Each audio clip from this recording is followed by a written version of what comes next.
Shalala, nagawa ko na yung pinapautos mo ah. Hindi ako papasok ng isang linggo ah.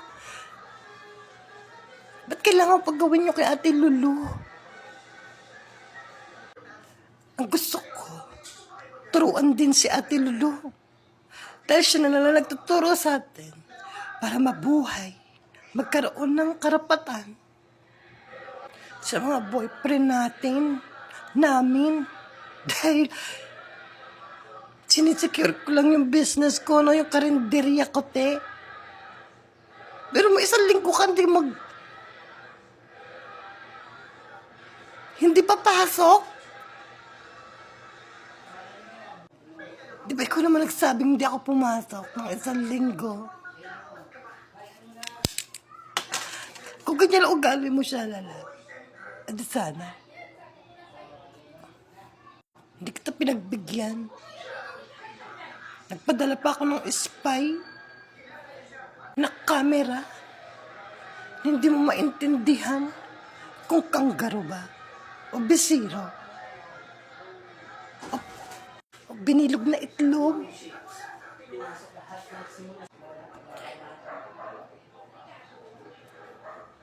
Oo nga, naguguluhan din ako sa nangyari. Ako yung nagpaano, tapos magagalit ako ng isang linggo kang hindi magtitinda. Naiintindihan kita, Junjun. Dapat maintindihan mo rin ako na ano na naman. Nang-aano kayo talaga. Nahulik ko na kalamang kayo talaga. Junjun, tandaan mo yun ha. May karma rin si Junjun. Kakarmahin din kayong dalawa. Sabagay, may benta naman ako nakarang araw. Sabi mo to, Junjun. Siguro ay mo lang akong makita. Shalala. Ay mo lang akong nandito.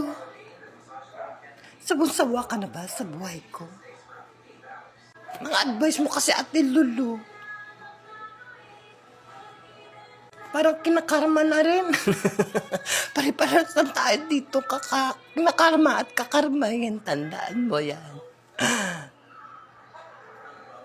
Sa bagay, kagandahan ako, hindi ako kinakarma. Takot ang karma sa akin, Junjun.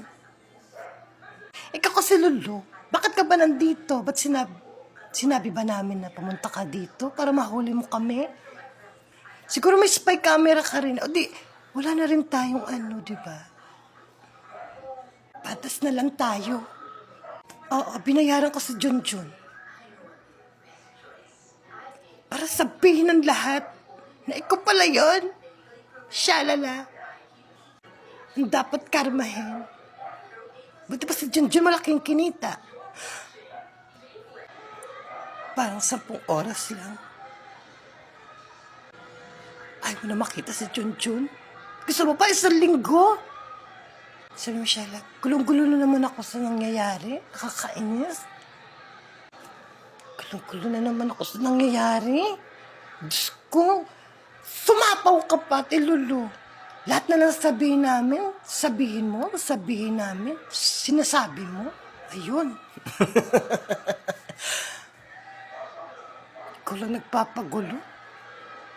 Dapat kami magsasabi. Hindi mo sinisikod na sinasabi mo para hindi ka maano.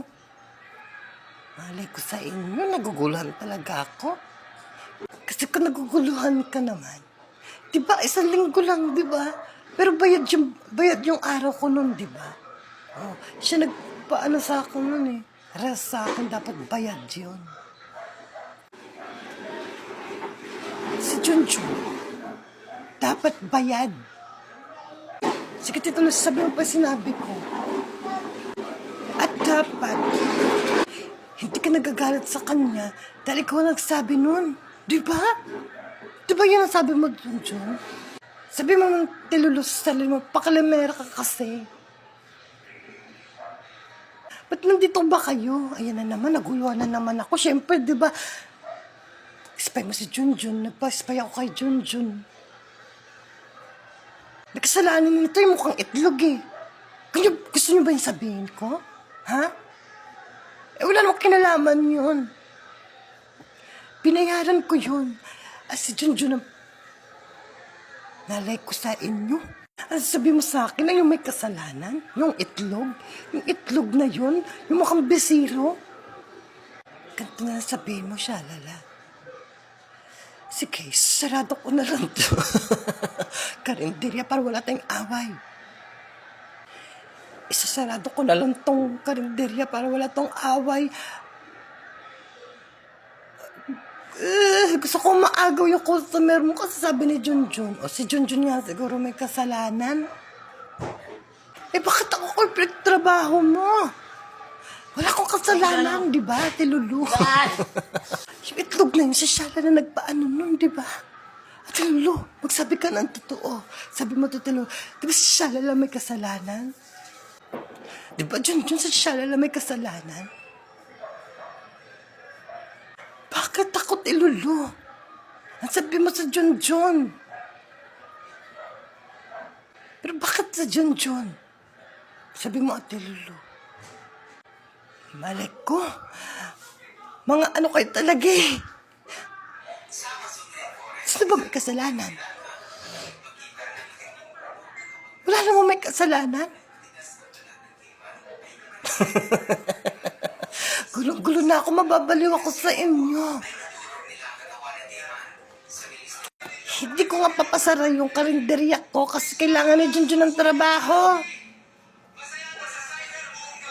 Kailangan ko ng customer kasi papasahod ko kay Junjun. 7 oras daw yung ano niya, inuti niya. Kakabukas pa lang naman niya. Kulang pa nga siya ng 300. Di ba siya yung mali? Sasahurin ko mamaya. Ano ba ginagawa mo dito, Ate Lulu? Bumili ka na lang. Di ba may paraan ng Diyos para maintindihan natin ang nangyayari? Yung babayaran kong 300, yan yung pinang-spy ko para malaman ko kung sino yun. Di ba lang may kasalanan? Siguro.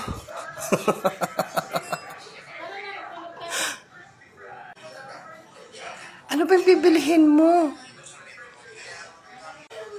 Dapat, kayo yung pumili kasi dati kayo pa yung bumibili sa akin. Para ng mga customer ko kayo. Nawalan ako ng 2 customer. Sabagay.